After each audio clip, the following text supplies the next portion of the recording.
The Dodgers are all in. There's no doubt about that. I don't think there's any doubt about the fact that they are still the best team in the NL West, probably the best team in the National League and in the major leagues.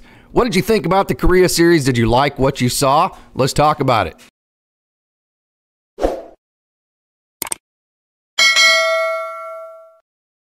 Some of the obvious positives, Mookie Betts was simply fantastic. He had 4 hits even this morning in the 15-11 loss, and that includes his first home run of the season. As a matter of fact, in the 2 games, he had 6 hits and went 6-for-9 in the 2 games against the Padres. That's simply fantastic. Shohei Ohtani also had a couple of hits in his first game. He also recorded a hit this morning, so he went 3 for 10 on the weekend. That's good.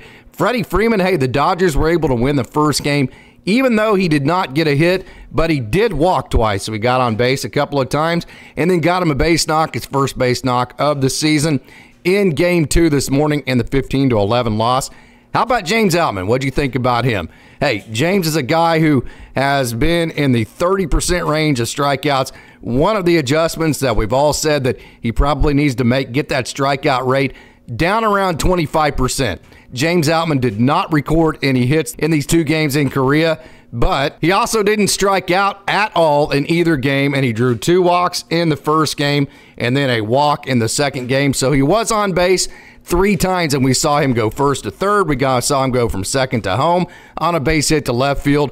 That speed plays, and as long as he's getting on base and putting the ball in play like he did this weekend, I think, we talk about the process all the time. Let the process play out. Putting the ball in play, swinging at the right pitches. I think we all have to agree, even though he did not get any hits, he swung at the right pitches, took the right pitches, took his walks, got on base, and created havoc. As a matter of fact, for James Outman, he scored 1 run in the first game and then scored another run in the second game. So, hey, if your 8-hole can not get hits but still score a run in each game. In other words, if James Outman scores 162 runs this year in the 8-hole, the Dodgers won't care what his batting average is. I mean, to an extent, obviously, there's limits to everything. But, hey, the main thing is scoring runs. James Outman got on base, and he did that. How about Gavin Lux? We knew that Gavin Lux was in the lineup for his offense, and in the first game, Gavin Lux did barrel one up, but he went 0 for 5. In the second game, he finally got off that snide and got a couple of hits. Looked really good offensively, in my opinion. And then how about his defense? We talk about, again, let's talk about the process. Gavin Lux, I mentioned a couple of times earlier that, hey, yeah, you only have 6 chances. That's not what you worry about. It just didn't look right, so the Dodgers made the move. So on the flip side of that, not only did Gavin Lux make his plays at second base, he turned 2. He made good throws to first base. He looked confident. He looked comfortable. He looked like he is overcoming that hurdle through, like we've talked about many times on this show, through getting reps. How do you get comfortable in the game of baseball? Rep after rep after rep. I think we saw that with Gavin Lux this weekend. So, hey, very proud of him. I thought he played well. If that's the version of James Outman, of course, you want James to get a couple of hits here and there. Let's say that, I think this is probably the bottom line as far as what you're going to get out of your 8-9 hole. Let's say instead of James not getting any hits, he gets 2 hits over the weekend. And let's say that ball that Gavin Lux barreled up actually becomes a base hit, and he gets 3 hits instead of 2. Add 3 hits to that. Remember, Gavin Lux scored 2 runs in the second game, and James Outman scored 1. Of course, he was in the 7-hole. So that's 3 runs in 1 game. Outman scored a run in the first game, and so did Lux. So between those two, in 2 games, they scored 5 runs. So in your 8 and 9 hole, if you can score 5, average 2.5 runs generated at the bottom of your lineup, that's going to be a lineup that is going to score 1,000,000 runs. We've already seen that. We mentioned Mookie Betts and Shohei Ohtani were simply awesome. I've mentioned this a couple of times too. Will Smith. I really think Will Smith's going to have a great year. It's because he has elite plate discipline, and he is going to be the guy that he's going to have to get pitches to hit because you're going to face Ohtani, Betts, Freeman, Muncy, and all these guys. And Will Smith's not a guy usually that you're going to be able to pitch around. So he is going to get pitches in the strike zone that are very hittable, and we saw what he did this morning with 4 hits. 4 hits for Will Smith, 5 in total in the first 2 games. So I think that's going to continue. I think the main concern there is, can Austin Barnes be effective enough to play enough for this team to keep Will Smith fresh enough to stay on top of his offense? Max Muncy, he is Max Muncy. He is what he is. There's going to be good, and there's going to be bad at third base defensively, and the same thing is going to be offensively. But bottom line, he is a run producer, no doubt about that. He drew 2 walks in the first game, and in the second game, he had 2 hits. So he was on base 4 times. I mean, this is a guy that even when he's not getting hits or whatever, he gets on base. So I thought Gavin Lux looked good defensively at second base. I thought his swing looked good. Max Muncy looked exactly like what we think of Max Muncy, and I thought Teoscar Hernandez, looking at his game, it is what he is. I was very encouraged by the fact that he took some pitches and he thought up the middle a couple of times, but Teoscar Hernandez, again, 2 strikeouts in the first game and then a couple of strikeouts in the second game. We mentioned there is a lot of swing and miss in his game. If you're a Dodgers fan and you're happy about the fact that the Dodgers got Teoscar Hernandez, you have to just live with the strikeouts to a certain extent. They've always been there with him. They're going to continue to be there with him. But no, kind of like Max Muncy, when he does do damage, he can do a whole lot of damage. So how about the pitching? Tyler Glasnow. Glasnow was simply good. I should say he acted like an ace. I'll say that. And what I mean by that is, hey, we know that when an ace takes their ace stuff out to the mound, that they're going to get outs and they're going to dominate. And in the past, they're going to throw a complete game and possibly a no-hitter, right? Nowadays, it's going to be 6, 7 innings, something like that. Glasnow did go 5 innings, didn't have his ace stuff as far as his curveball. He kept pulling his curveball and didn't get his curveball, which is really a devastating pitch to him because his fastball, man, I'll tell you what, that fastball is just ridiculous. It averaged 96 miles an hour. That's elite. And how about this? The spin on it averaged over 2,400 RPMs, and it touched higher than 2,600 RPMs. So the big deal about that is not only is he 6'8", so which means that he's going to get better extension, which means he's going to be delivering the ball closer to home plate, which means the hitter's going to have less reaction time, right? Not only is that going to be the case, because he has so many RPMs on the ball, so much backspin, that ball is not going to decelerate as much as a lot of other pitchers. So whenever they actually determine miles per hour on the guns nowadays, they determine the fastest velocity that pitch traveled at any point from the hand to the catcher's glove. Well, obviously, that's going to be right out of the hand for most guys. So for guys that have to deliver it like a Brusdar Graterol that don't have good extension, they have to throw the ball a bit further. That causes the ball to decelerate as it gets closer to home plate. So that factor alone makes it look slower to a hitter. And then guys who don't have the RPMs like the 2,600 that Tyler Glasnow is able to hit, let's say that you're around 2,150, 2,200, well, that's going to make that ball decelerate that much more. So Tyler Glasnow has both aspects of that. He has the extension with the 6'8" size, meaning he's closer to home plate, less reaction time for the hitter, and the ball doesn't decelerate because it has so much backspin on it. Because of that, his fastball is absolutely, simply, and totally elite. Whenever he is able to pair that with his curveball, it is just wipeout. Now imagine Tyler Glasnow was able to take a really kind of a top-heavy lineup for the Padres, really good hitters, all-star type hitters at certain parts of their lineup, and not have one of his best pitches available because it just wasn't working that day, and he still grinded out 5 innings and gave up just 2 runs. That is what an ace does for you. When you have maybe your B stuff or your C stuff, or maybe your best pitch hasn't shown up and you have to go to the rest of your arsenal and you still grind it out against a really good team and put yourself in a position to where your team can still win the game, of which the Dodgers did, that is an ace. So from that perspective, I think Dodgers fans have to be very excited about Tyler Glasnow. Also, the first wave of relief, we saw Ryan Brazier, Daniel Hudson. We've been talking about Daniel Hudson for a while, and that slider looked really, really, really good.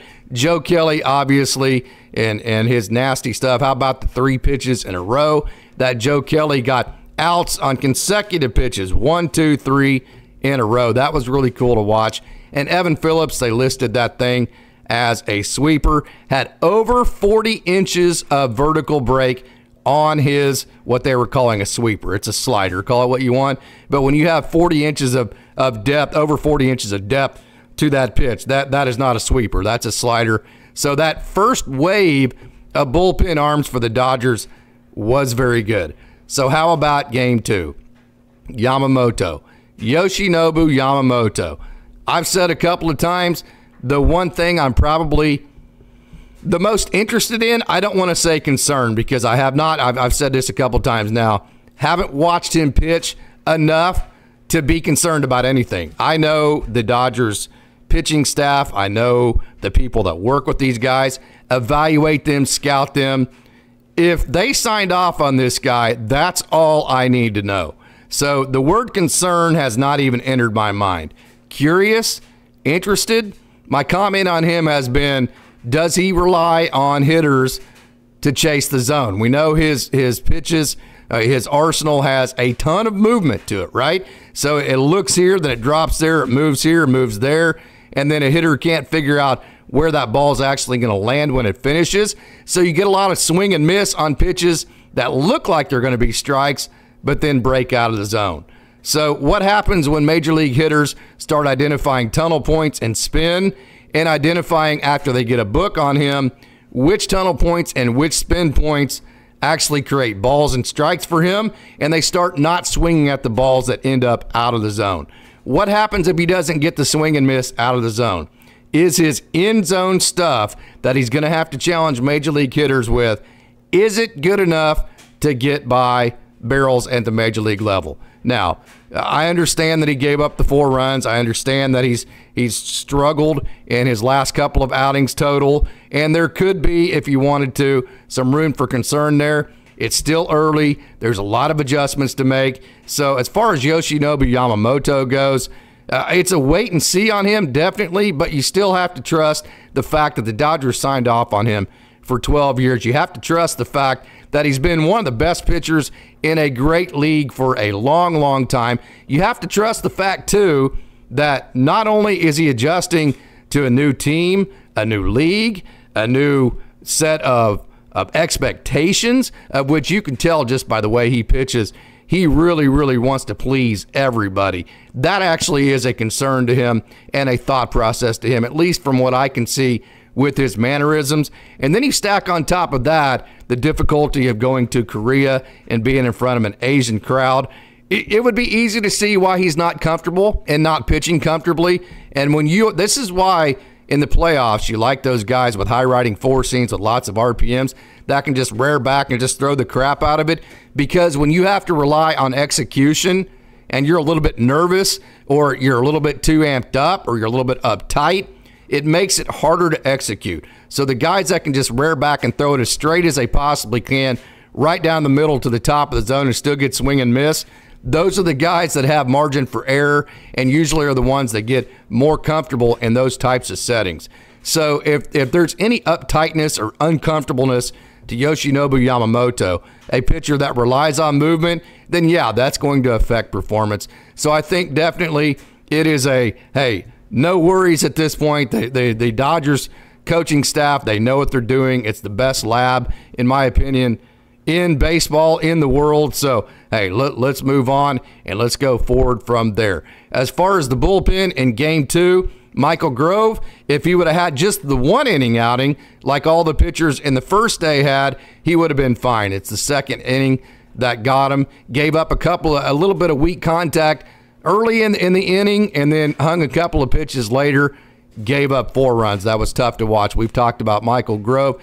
He's been that guy that at time to time, you just look at him and go, yeah, man, look at that. That's a really nice arm. That's a nice slider. That's a really nice knuckle curve.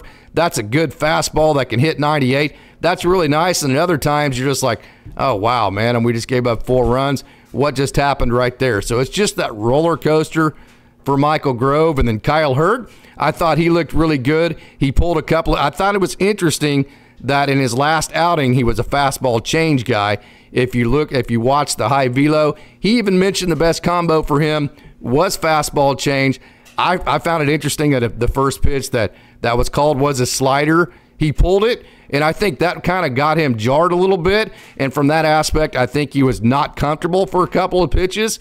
And then the fastball, he finally got that one. I think it was a 2-0 count when they got the first fastball in the zone, and away we go. He did give up 1 run in 2 innings, but I thought you saw a guy that probably was a little bit nervous, wasn't totally comfortable, battled through all that, and all in all, I thought Kyle Hurd did a nice job in that setting. So the rest of it, JP Feyereisen, Alex Vesia, hey, I was very happy to see Gus Varland get back on the mound and get a couple of outs. That was really nice to see. Gus Varland has really good stuff. Really, Evan Phillips' type stuff. To me, Gus Varland has Evan Phillips type stuff, but with a couple of extra ticks on the fastball. It's the same type of slider. It maybe not quite the accuracy that Evan Phillips has, but the same type of 43 inches of vertical movement on the slider. He can reach as high as 98 with the fastball. So very Evan Phillips' type of stuff. For Gus Varland, again, it's just a matter of consistency. But again, it's hard to get consistent when you don't get a consistent role and consistent playing time because you're always pressing and feeling like everything is about results. So all in all, I thought the week was just about exactly what you could expect. Some good, some bad. Those are some of the thoughts that I came away with. Let me know what your thoughts are in the comments. Let me know what some of the topics that you would like to have discussed either on our Dodgers Dogs live show or on our hot takes, or maybe some of the big prospects you'd like to see in our high velo series, or maybe some of the underrated prospects that you would like to see featured in our launch angle series. So hey, leave a comment, let me know what you think, and until next time, go Dodgers.